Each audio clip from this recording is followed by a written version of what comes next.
आज हम जानेंगे कि कोई सी भी जो नई साइट्स नेटवर्क में इंट्रोड्यूस होता है तो उसका क्या क्या रीज़न होता है, कितने तरह के टावर होते हैं और उसका क्या क्या बेनिफिट है। सबसे पहले इंजीनियर्स डिसाइड करता है कि क्या वहाँ पे मुझे न्यू टावर चाहिए या कोई एक 5G या 4G या 2G का अपग्रेडेशन चाहिए।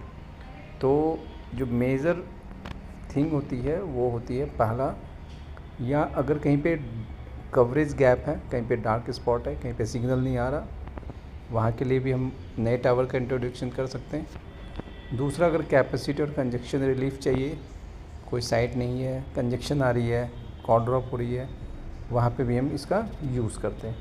कई बार हम कुछ न्यू इंफ्रास्ट्रक्चर डेवलपमेंट के टाइम पे भी न्यू टावर की बिल्डिंग करते हैं, और कई बार हमको बिज़नेस रिक्वायरमेंट के लिए भी चाहिए होता है। अगर इसके बाद अगर कोई अपग्रेड करने के लिए, हम अपग्रेड करने के लिए क्या क्या देखते हैं। पहला तो कोई अगर टेक्नोलॉजी एवोल्यूशन होती है, जैसे हमारे पास 5G रोल आउट का टाइम में देखने के लिए मिला था।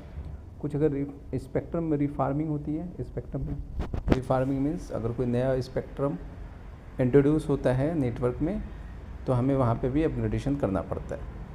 थर्ड जो होता है, हमारे पास ट्रैफिक डिमांड होता है। कई बार सडन डेटा ट्रैफिक बढ़ जाता है, या किसी और रीजन से अगर मेरे पास कस्टमर बेस बढ़ जाता है तो हम वहाँ पे एक्सपेंशन के लिए भी यूज़ करते हैं। और लास्ट में जो होता है, कुछ हमारे पास इकोसिस्टम के हिसाब से भी अगर कहीं पे ज़्यादा बैंडविड्थ चाहिए होता है तो हम उसको यूज़ करते हैं। ये कुछ फ़िल्टर्स हैं जहाँ पे हम देखते हैं कि हमको नया टावर या डेवलपमेंट चाहिए या नहीं चाहिए। कुछ होती है टेक्निकल डेवलपमेंट, फिजिबिलिटी चाहिए, एलओएस है नहीं है, स्पेस अवेलेबिलिटी है नहीं है नए टावर लगाने के लिए। फाइनेंशियल भी चेक करना पड़ता है, उसका क्या कैपेक्स है, ओपेक्स है, और कुछ रेगुलेटरी कंप्लाइंस है। अब बात आती है नेक्स्ट टाइम पे कि हम कैसे पता करें कि हमको कौन सा टावर लेना है। हमारे पास काफ़ी सारे सेल डेवलपमेंट गाइडलाइन है। हमारे पास जीवीटी है, आरटीटी है, आरटीपी है, पोल है, काउ है, आईबीएस है। इतने सारे नाम क्यों हैं ये? तो सबसे पहले अगर हम देखेंगे, जीवीटी जो होता है वो ग्राउंड बेस्ड टावर होता है, एक ग्राउंड पे लगा हुआ होता है। अब इसका यूज़ कहाँ पे हम करते हैं? इसका यूज़ हम रूरल एरिया में लार्ज कवरेज के लिए, हाई लो टावर होता है ये, लार्ज प्लॉट चाहिए, स्ट्रॉन्ग फाउंडेशन चाहिए जीवीटी के लिए। और जब हम बात करते हैं आरटीटी के लिए तो वहाँ पे वो अर्बन साइट्स, जितने भी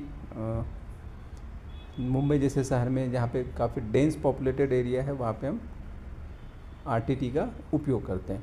जब बिल्कुल ही हमें जगह नहीं मिलता तो हम आरटीपी एक पोल साइट पे भी हम अपने टावर को लगा सकते हैं। ये हमारा, इसका स्मॉल स्पेस चाहिए होता है, लोड लिमिटेड होता है। इसके बाद जब कभी हमारे पास अगर कोई टेम्प्रोरी सॉल्यूशन चाहिए, कोई इमरजेंसी आ गई, वहाँ पे हम इसको कॉप बीटीएस को लगाते हैं। कॉप बीटीएस एक व्हील पे होता है, और अगर आप ये देख सकते हैं तो यहाँ पे एक गाड़ी है, इसके ऊपर में एक टावर लगा रखा है हमने। और आईबीएस, जब भी हम किसी मॉल में जाते हैं, किसी ट्रैफिक के नीचे किसी बेसमेंट में जाते हैं तो वहाँ पे हमें आईबीएस यूज़ करना पड़ता है। इन सारे का डिटेल है हमारे पास, जो नीचे हम इसको पढ़ सकते हैं, जो मैंने आपको ऊपर बता दिया। अब बात आती है कि हम जो टावर लगा रहे हैं उसमें जो शेल्टर्स होते हैं उसके हिसाब से हम कैसे उसको बांट सकते हैं, जो टावर का स्ट्रक्चर होता है। तो मेनली जो है फोकस करेंगे 4 टावर के ऊपर में। एक तो हमारा नॉर्मल टावर होता है जिसको जीवीटी वगैरह बोलते हैं, जो बहुत ही ग्राउंड बेस पे यूज़ होता है मेरा, ठीक है। दूसरा जो होता है इको टावर होता है, क्योंकि आजकल हमारे पास फ्रीक्वेंसीज़ काफ़ी मैक्सिमम रेंज में मिल रही है। हमें मेरा जो डिस्टेंस होता है, कवरेज डिस्टेंस, वो काफ़ी कम हो गया है।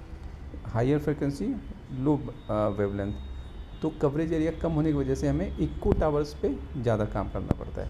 फिर आते हैं हमारे पास रैपिड लाइट या फेदर। फेदर मीन्स काफ़ी हल्का टावर होता है, इस पर 1 या 2 इसको हम ये लगा सकते हैं। और फिर होती है शेयरिंग, अगर वोडा का चल रहा है, एयरटेल का चल रहा है, जियो का चल रहा है, तो हम एक दूसरे के साथ शेयरिंग करके काम करते हैं। इसके बाद हम आते हैं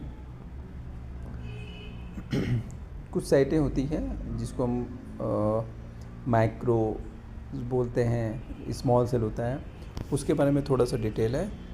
जैसे अगर कोई सा इंडोर मैक्रो है, इंडोर मैक्रो का मतलब एक शेल्टर होगा, उसके अंदर में सारा कुछ होंगे। एक होता है मेरे पास आउटडोर मैक्रो, आउटडोर मैक्रो में BTS हमेशा बाहर की तरफ होता है। फिर होता है tower top macros, tower top macros में ये GBT के जैसा ही होता है और इसमें टावर टॉप में मैक्रोज लगे होते हैं। फिर हमारे पास आता है मैसिव मैमो सेल। इसमें अगर देखेंगे तो इसमें काफ़ी सारे सेल्स एक साथ ही काम करते हैं।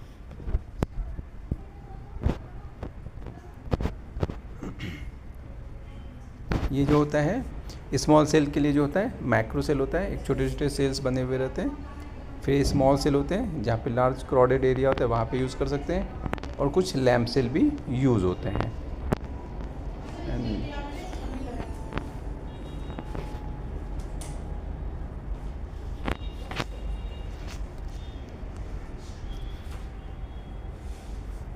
इंडोर सॉल्यूशन में हम IB या इनबिल्ट सॉल्यूशन देते हैं।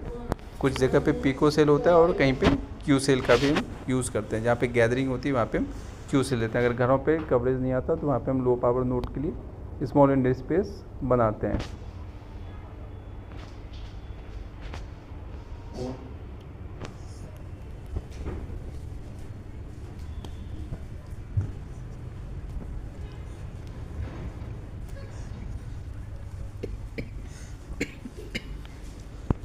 अब क्वेश्चन आता है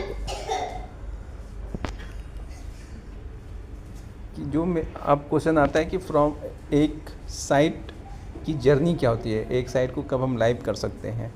तो हम एक मैप पे जो एक डॉट होता है, डॉट से लेके एक साइट को बनाने के लिए हम किस किस जर्नी से जाते हैं, उसका एक वर्क फ्लो है। सबसे पहले स्टार्ट होता है मेरे पास SR साइट रिक्वेस्ट। एक साइट रिक्वेस्ट होती है, प्लानिंग फेज इनिशिएट होती है। इसमें डिजाइनिंग टूल नेटवर्क सिमुलेशन के हिसाब से कवरेज गैप की एनालिसिस होती है और उसके बाद इसको एक्विजिशन टीम को जनरेट करने के लिए भेज दिया जाता है। इसके बाद ये साइट चली जाती है साइट प्रपोजल के पास। साइट प्रपोजल में साइट रिक्वेस्ट रिसीव होती है और उसको रिव्यू किया जाता है। फिर लोकेशन को एक्वायर किया जाता है, उसकी वैलिडिटी, फिजिबिलिटी, सर्वे, सर्टिफिकेट, ये सब चीज़ों को चेक किया जाता है।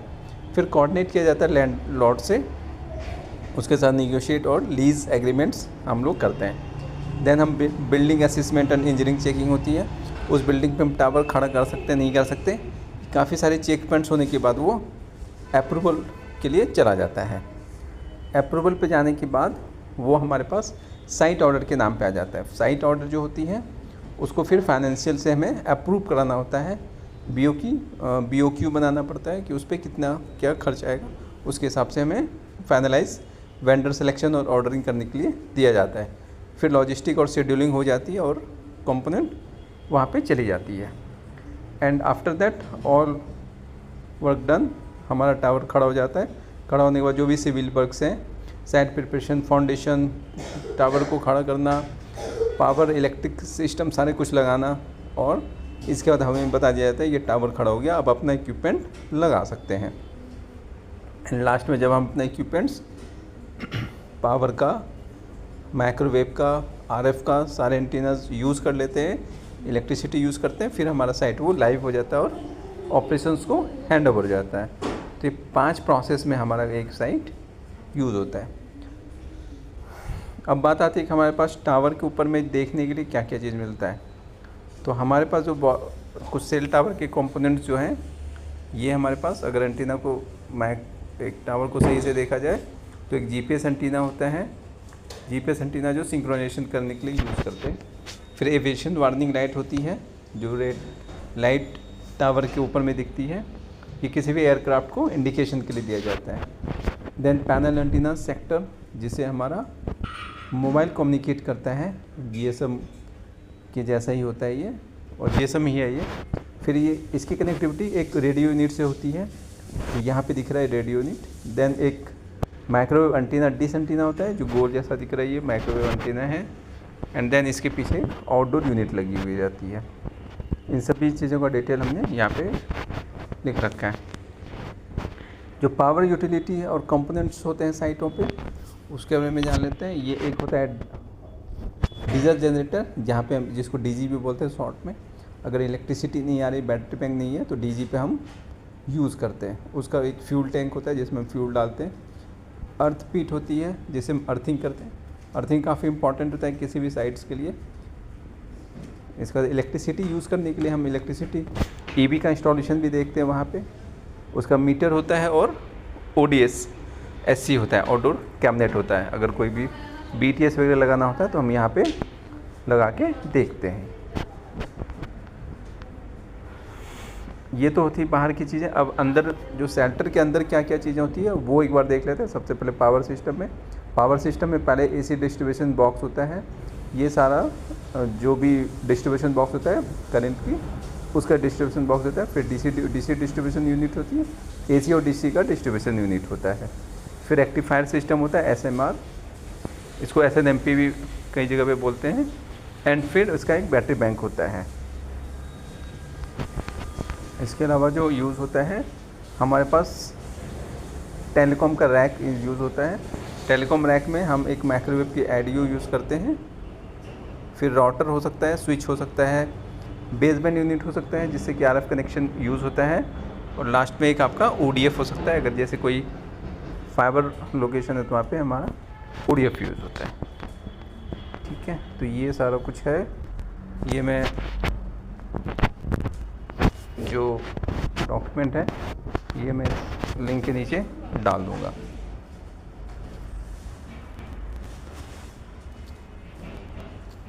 जुड़ो।